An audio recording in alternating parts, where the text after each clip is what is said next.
7 dhjetor, Mesia për dietarët. Edhe Jezusi si lindi në Betlehem të Judes në kohën e mbretit Herod.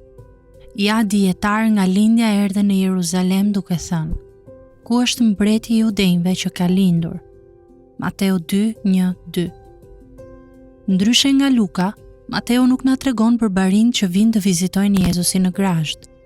Fokusi i tij shkon menjëherë te të huajt, jo hebrejt, jo judejt, të cilët vinë nga lindja për të adhuruar Jezusin.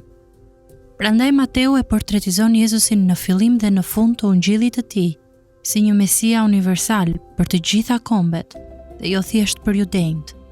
Në këtë rast, adhuruesit e parë janë magjistar të oborit mbretëror, astrolog ose njerëz të urtë, jo nga Izraeli, por nga lindja, ndoshta nga Babilonia. Ata ishin jo hebrej, të papastër sipas ligjeve ceremoniale të djatës së vjetër. Në fund të librit të Mateut, fjalët e fundit të Jezusit janë: Mua më është dhënë çdo pushtet në qiell dhe në tokë. Shkoni pra dhe bëni dishepuj nga të gjitha kombet. Mateu 28:18-19. Kjo porosi nuk hapi vetëm derën që ne jo hebrejt të ngazëllojmë në Mesian. Ajo ishte një provë shtesë që Jezusi ishte Mesia, sepse në fakt, një prej profecive të përsëritura ishte se mbretërit dhe kombet do të vinin tek ai si sundimtari i botës. Për shembull, Isaia 63.